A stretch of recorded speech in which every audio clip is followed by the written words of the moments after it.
Good evening, everyone. Welcome, everyone. Tonight we have a short agenda because it is a mid-month meeting. So I would like to call this meeting to order.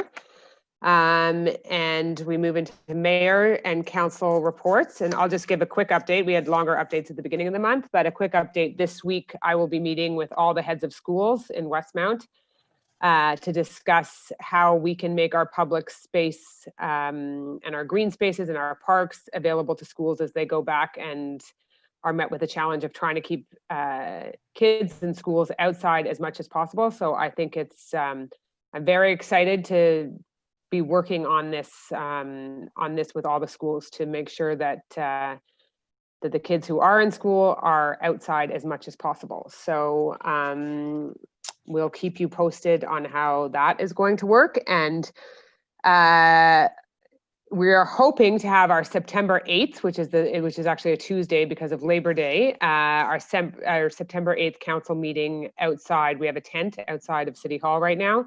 So we are hoping to be able to have an in-person council meeting at that time, but stay tuned on our social media and websites for confirmation of that. And I think Councillor Lulham has a short update.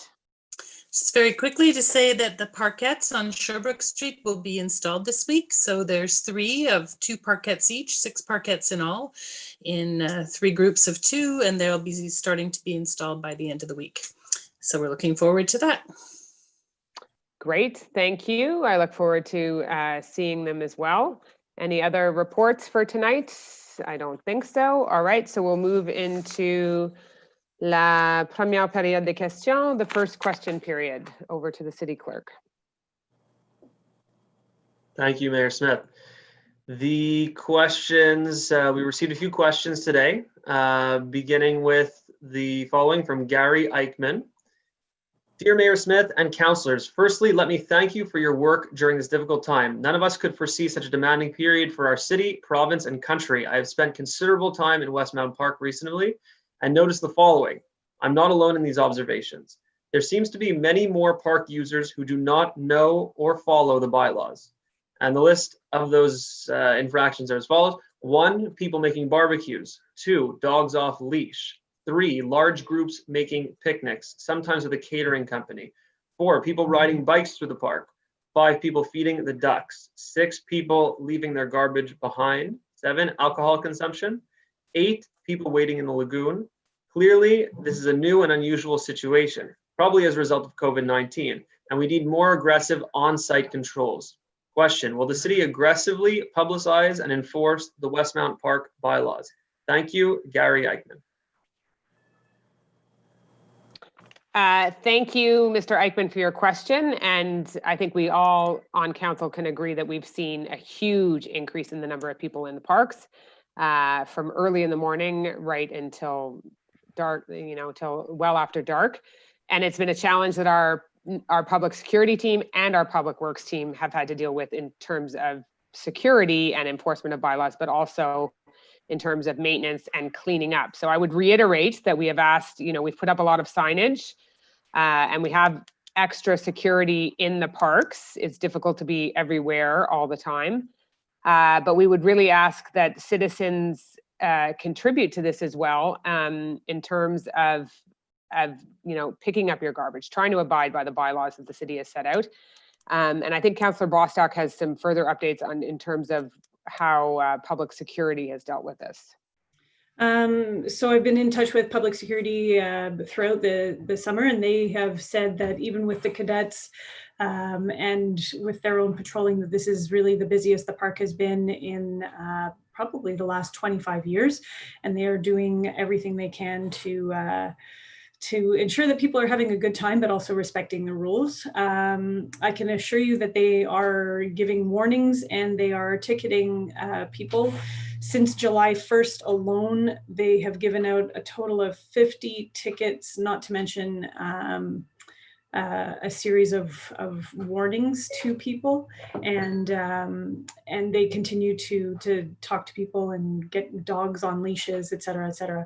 However, what I would say is that if you do see somebody in the park with a barbecue or their dog is off leash, to quickly call public security at 514-989-5222. and let the dispatcher there know that there's an issue in the park, and they'll send somebody down. There's a big territory for them to cover, but they are more than happy to go into the park and deal with the situation if there's a major infraction. Thank you. And I think the question was around more signage, and we can certainly look at where we can put up more signage. We have just done a blitz for garbage cans and things like that, but we can look at other areas of the park that we could put more signs in. Absolutely. But thanks for the input. And if there's anything, Mr. Eichmann, hopefully feel very free to reach out to us as well. Next question. Next question is from Harriet Sugar Miller. Would you please keep the outdoor pool open this September? Due to the exceptional year we are having, it would be a real boon to the mental and physical health of many taxpayers. If you can't find enough lifeguards, then perhaps you'd have a smaller staff and fewer participants in each session. Thank you for the question. It is one which is a challenge every single year as lifeguards go back to school, and we need a certain number of guards to keep the pool running safely. And this year we will be open a little bit later than a lot of municipalities, which will close about now, like within the next week. But we will be open till Labor Day this year, but we are doing pool repair. There's some work that needs to be done on the pool, so that has to happen in September. Does Councillor Gallagher want to add anything to that? Sure. I'd just like to add that there is an extra week of the pool because Labor Day is the last possible day it could be this year. So the pool will be open till Monday, the 7th of September. And unfortunately, right after, it is not able to stay open as we are doing urgent repairs on the pool, and we need to get it done before the winter season. So, and also it is a challenge, obviously, every year to do the hiring for the lifeguards, and you can't shrink staff and shrink the size of the pool. They have to have, by law, a certain amount of people at all times. So unfortunately, that is not an option for us. So there's still 3 weeks left, and please enjoy it while you can. Yeah, and I would reiterate that these lifeguards, I think the person asking the question as well, like, obviously agrees the pool is so important to our community, and they worked so hard this summer under challenging circumstances in terms of all the different regulations that have been put in place and the changing rules and things like that, and people not being able to stay perhaps as long as they want, or not being able to go as much as they want. And the lifeguards really manage that well. So I want to thank them. For many, they could have probably opted not to work, and they did. And so I think I think everybody who used the pool this summer would agree that we owe them a great deal of thanks. Next question. I reiterate that. Thanks. Okay, our next question is from Ava Joy.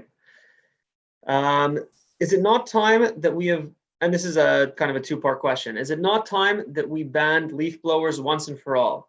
They are useless, loud, and pollute. There is no need for them anymore, not even for an hour a month.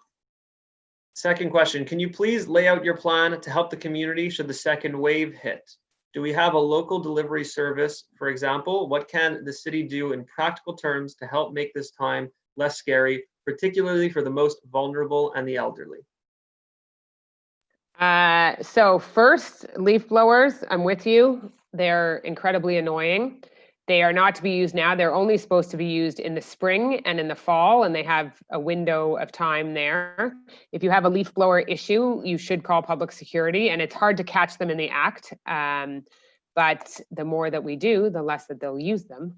And I'm with you. We need to work on moving them to, like, at the very least, onto electric. But we will continue to work on that.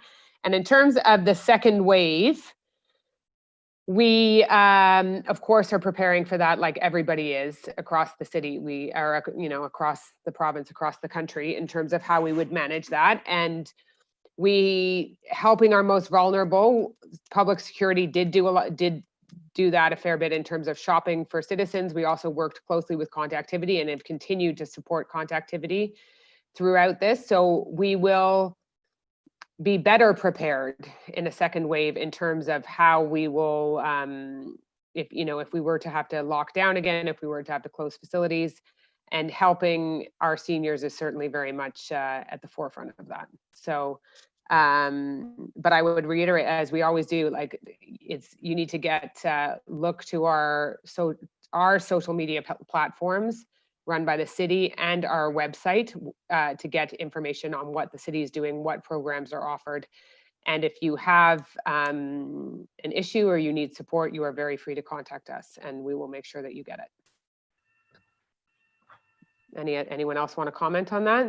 I would have just said that if there's a specific thing that you feel that we've missed out on, please feel free to reach out to me directly by email. I'm happy to chat with you about, if there's something in the community that perhaps we could be doing in terms of public security or connecting people to other groups. So yeah, we're very and it's ever changing. And so what, may have worked in the first phase of this may not work in the second. And we are very open to all and any suggestions. Next question. Okay, our next question. Well, actually, we have two questions on the same topic. So I'll read them one after the other. This question is from Javier Chavez.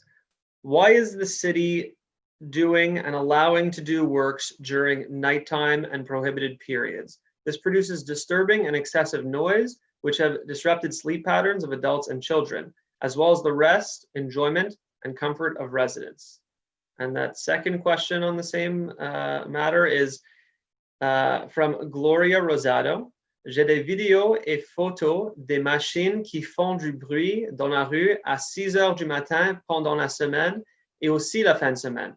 J'ai déjà des problèmes de sommeil. Est-ce que la ville va enforcer les règlements? So thank you for the question. I'm not sure. I think there's 2 points there. There's one saying that it's at nighttime and one saying it's in early morning.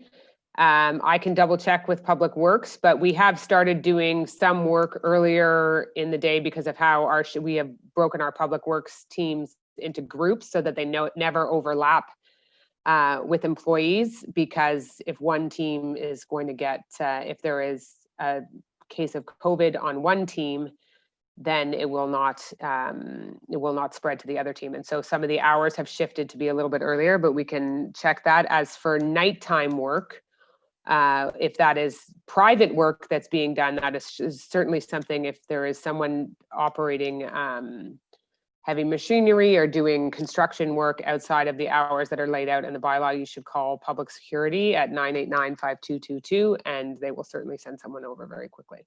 Does anyone else want to comment on that? No? Okay. Donc, merci pour les questions. Donc, c'est les deux choses, je pense que c'est les camions du ville, puis on va regarder c'est quoi les heures maintenant, mais pour l'autre, c'est sûr que ça a besoin d'un appel aux sécurité publique. Next question. Okay, our next question is from Sandra Murdoch. What is the rationale for a 40-kilometer-an-hour speed limit on Fordham Avenue? As a resident of the street, my observation is that motorists frequently navigate the street with excessive speed. Given the proximity to the park and the recent efforts to increase the safety of the street, I would suggest that a 30-kilometer speed limit would be more appropriate. Thank you for your consideration of this matter. Thank you for your feedback. I think this is on the agenda tomorrow morning for the Traffic Advisory Committee. So I think both Councillor Bostock and Councillor Cutler will be in attendance at that meeting, and they will certainly relay your concerns, but it could be very much, it's an area where a lot of kids are walking to school. So we will ask the traffic team to look at that. Does Councillor Cutler or Bostock want to comment on that? Nope, nothing further. Okay. But we know that there have been some changes to Fordham, and thank you to all the residents of Fordham that have communicated with us about the changes to that street. Next question. Okay, our next question is from Daniel Lambert, and the question is as follows. So August 17th council meeting, the question: reduce greenhouse gases from transportation. And he was writing on behalf, coming to us on behalf of the Association of Pedestrians and Cyclists of Westmount. Based on the reply to this question at the last council meeting, it appears that our question was poor worded. We have tried to word it with more clarity this time. To reduce greenhouse gases from motor vehicles inside Westmount, the city must reduce the main incentives to drive, free-flowing traffic, and abundant/affordable parking. These incentives explain Montreal's high driving modal share compared to many other cities around the world.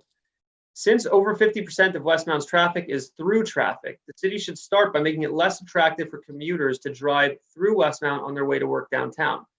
That means making the Westmount segment of their rush hour commute slower than the alternatives, like the Ville Marie Expressway. To reduce traffic fluidity through Westmount during rush hour, the city should reduce the number of driving lanes along Sherbrooke Street, the Boulevard, and Lansdowne between Sherbrooke Street and de Maisonneuve. Once that has been done, or in parallel, Westmount must reduce the incentives to drive within Westmount, mainly by reducing the abundance of parking and by increasing the cost of parking. We do not expect everyone to stop driving, only that the current high percentage of people driving will decrease and that solo driving will decrease from its current 90% level. Initially, commuters will just switch to alternative routes, but as incentives to drive along each route are reduced, those commuters will eventually switch to less polluting transportation options, work from home, move closer to work, or find a job closer to home. These changes will take time, which is why Westmount should have started years ago. While Westmount alone cannot make a huge difference, if Westmount makes no effort, it will undermine actions by Montreal and contribute to Montreal lagging other cities around the world. The question is, will council reduce the number of driving lanes along Sherbrooke Street, the Boulevard, and Lansdowne before the end of its current mandate, despite the predictable obstacles and opposition from some parties? In other words, will Westmount make climate change from transportation a priority?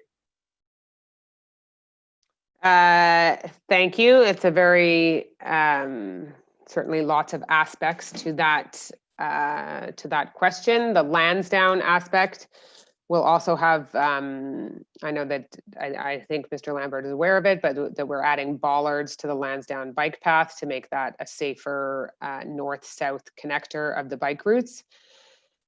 And for Sherbrooke Street, we will continue to work with Montreal to make sure that it works as part of a connection. And what we know is that bike paths need to connect. They need to be part of a network for them to be effective. And Sherbrooke is a complicated street, as he knows, in terms of bus lanes and things like that. But we are committed, and we're in constant discussions with Montreal on that issue. And for the Boulevard, which is a very busy street, and all the through traffic as well that's going to go through this, that's going through the city, with downtown being essentially empty right now, or close to empty, and the Ville Marie being much closer to being finished. It's unfortunate that we won't see the true numbers of what a completed Ville Marie would look like for having downtown traffic use that, as opposed to our streets as their commute to downtown. But and the Boulevard, our engineering department has begun what will be a very complicated and a lengthy process to look at a reconfiguration of the Boulevard, but it is something that will be a multi-year program, and it would obviously look at things like the width of the street. It's a very wide street, and how can we make that more pedestrian friendly, more safer for bikers, and a better residential street for the people in the area. So they have begun that process, and I know there are some residents on the street that would like it to have been done 10 years ago, but it will be a very, very big project, and one which the city will begin to undertake in the next couple of years. So I don't know, does anyone else want to comment on that? Anitra or Phil or anyone from traffic on that? Well, I can add just quickly. I mean, I think that as a council, we are definitely doing our best for the environment on a regular basis. And the last 5 or 6 months have been a very unique time, to say the least. And despite everything that's gone on, we've taken a lot of measures to improve the safety for pedestrians and cyclists in a number of corridors throughout the city. So certainly understand the request, and hopefully there's some more stuff that can be implemented throughout the city, other measures that can continue to promote active transportation. Yeah, and as we see in the next couple of weeks, you'll see a back to school campaign, which will have more signage on the street, more restrictions around schools, but also a social media campaign to, if parents are no longer working outside of the city, this is an opportune time for us to try and get, everybody who's living here, if they can, commuting to school by foot or by bike. And help, let's just reduce that traffic alone within our city. And I think that would have an impact as well. So I'm sure Dan and his team, who have worked with us in the past on safety measures, would also be very happy to work with us on a walk to school campaign. Next question. Okay, our next question is a second question from Dan Lambert, and it is the following. Our association believes it is important to promote mutual respect and harmony between pedestrians and cyclists rather than segregation and polarization. We believe that both parties win by making walking and cycling safer and thereby encouraging more people want to walk and cycle rather than drive. Over the past few years, and particularly during the COVID crisis, we have observed many more pedestrians walking on the de Maisonneuve bike path for social distancing or walking on the bike path through the park because it is a more direct route. Cyclists appear to be riding at a more relaxed pace and appear more respectful of pedestrians on the bike path. One now rarely hears a cyclist shout a warning to pedestrians to get off the bike path. Rather, they slow down or swing into the driving lane to safely pass pedestrians. We equally sense less criticism of cyclists by pedestrians, as both parties more frequently share common space and show more mutual respect.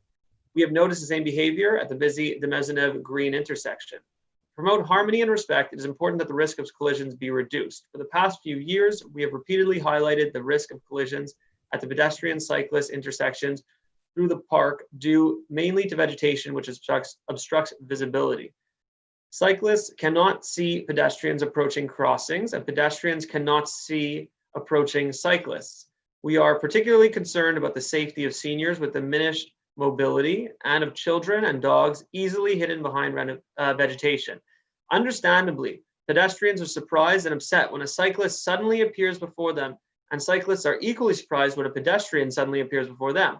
The poorly placed vegetation makes the park crossings dangerous and undermines attempts to promote safety, harmony, and respect between the pedestrians and cyclists.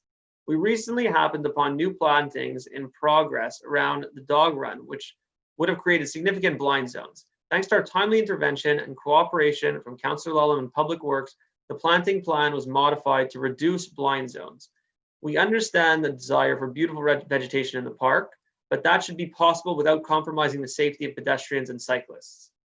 Question. We therefore ask for council's support to ensure that all park crossings are kept clear of vegetation and other objects which obstruct the visibility of pedestrians and cyclists. Since this has been so difficult to achieve despite our best efforts, we wonder if some formal instruction to the administration is perhaps required. Thanks for the question. And yes, I mean, I think it's obvious that we would not want any obstruction around crossings on the bike path where pedestrians or bikers are. So thank you and I think it was a minor change that happened in terms of the plantings, and that entry into the park looks great now because of that landscaping work that has been done. But we appreciated your feedback, Dan and the group at the Cycling Association for and their input on that. But yes, it would be Public Works is certainly aware, we'll reiterate it, that there's to be no visual obstruction at any of those crossings. Any other questions? No, that's all for today. That's it. Okay, so we move into the more to the rest of the agenda, and item number 4, the adoption of the agenda. Councillor Shammy. Thank you, Madam Mayor. I move that the agenda of the regular council sitting of the 17th of August 2020 be adopted. Thank you. And do I have a seconder? Councillor Lulham. All in favor? Thank you. Confirmation of minutes again, Councillor Shammy. Thank you, Madam Mayor. I move that the minutes of the regular council held August 3rd, 2020 be approved. Thank you. A seconder, Councillor Gallery, all in favor? Carried. Reports to council. There is no correspondence at 6.1. Item 6.2, minutes of the General Committee of Council. Councillor Shammy. Thank you, Madam Mayor. I move that the minutes of the GC of the General Committee meeting of Council on July 20th are tabled and are available on the city's website. Thank you. Now, item 7, call for public tenders, bank of hours for professional services, engineering, outdoor installations. Councillor Cutler. Thank you, Madam Mayor. I move to authorize an expenditure in the amount of $174,804.19, including tax credits, for a bank of hours for professional services and engineering, outdoor installations, tender number PUB 2020-046, and to award FNX Innov Inc. the contract for this purpose at its bid price for a maximum amount of $191,433.39, including taxes, the whole in conformity with the contractual documents of the call for tenders number PUB 2020-046, to allocate this expenditure in accordance with the financial information included in the decision-making file number 2020-1066.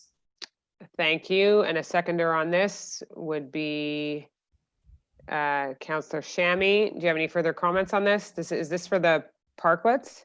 So we've done this in the past as well for other professional services, where we'll go and buy a bank of hours ahead of time. We're not going to use them all immediately, but now we have essentially one firm that we can go back to and leverage their expertise without having to sort of restart and reintroduce the city to them each time. And so I think this is a great effort for continuity across the city. And parklets could be one example, but it could be anything for outdoor installations. Okay, great. And we had a seconder, right? I can't remember who the seconder was. All in favor? Carried. Item number 8, Councillor Lulham, call for public tender supply of play structures in Prince Albert Park. I move to authorize an expenditure in the amount of $88,333.95, including tax credits, for the supply of played structures in Prince Albert Park, tender number PUB 2020-049, to award to Cemexco Industries, Inc. the contract for this purpose at its bid price for a maximum amount of $96,737.19, including taxes, the whole in conformity with the contractual documents of the call for tenders PUB 2020-049, to allocate this expenditure in accordance with the financial information included in the decision-making file number 2020-1065. Sorry, I'm on mute. Thank you very much. And a seconder for this would be Councillor Peart, whose park, this park falls in his district. Any further comments on this? This is a much needed improvement to the park, a much loved park by that. This is a lovely little neighborhood park. And so this is a structure that is got 2 sections to it. It's for 2 to 10-year-olds. One part of it is for younger, one part's for older. In an effort to improve the quality of the bids, a bid weighting and evaluation method was included in the tender documents this time. And so very excited about that. And it will also be a park that is accessible. So we will have it's a new universally accessible park. Mm-hmm. Yeah, so we're very excited pleased about with that. Mm-hmm. Very. All right, all in favor? Aye. Carried. Item number 9, Councillor Shammy, Transaction Telecom Inc.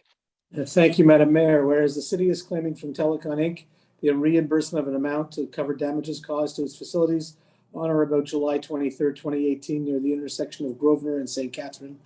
Whereas the city and Telecom have mutually agreed to settle the final consequences of the damages caused, I move that the Director of Legal Services or the Assistant Director of Legal Services, in his absence, be mandated to sign the attached reçu quittance et transaction on behalf of the city. All right, thank you. And do I have a seconder for that? Councillor Bostock, any further comments on that? No. All in favor? Carried. Item number 10, urban planning approval of building permits, I should just note that I have the house that I live in is getting new windows, and that permit is on today's agenda. So therefore, I've not been part of any discussions, and I will not vote on this. But just wanted to disclose that. So, Thank you, Madam Mayor. Councillor I'm- Pert, over to you. Thanks, Madam Mayor. I move that according to the recommendations made by the Planning Advisory Committee at its meetings held on August 3rd and 4th of 2020, the building permit applications appearing on the attached list, reviewed under bylaw 1305 on site planning and architectural integration programs, be approved. Thank you. Councillor Lulham will second. Any comments or major projects on here? Not on the mid-month. These are all minors and consents. So a lot of doors and windows like your own. Thank you. I look forward to my new windows, which will be in keeping with the architectural heritage of the street. They will be We double look hung forward to the windows. double hangs. Yep. I look forward to them as well. All in favor? Aye. Carried. And that is the end of the items on the agenda. The city clerk, have there been any further questions that have been sent in? None so far. I will do a final refresh just to see, given there's about a 10-second lag. But none have been submitted. So that's Okay, thank you. So the meeting is adjourned, and we will see, we will keep people posted on the September 8th meeting. And I just wanted to note, which the Director General reminded me of during this meeting, is that this is the last week of day camp in the city of Westmount, and it has been very successful, and they've worked really, really hard as well in terms of safety measures. So I want to give the team at Sports and Rec, certainly applaud them and all the people and all those who worked in the camp as well.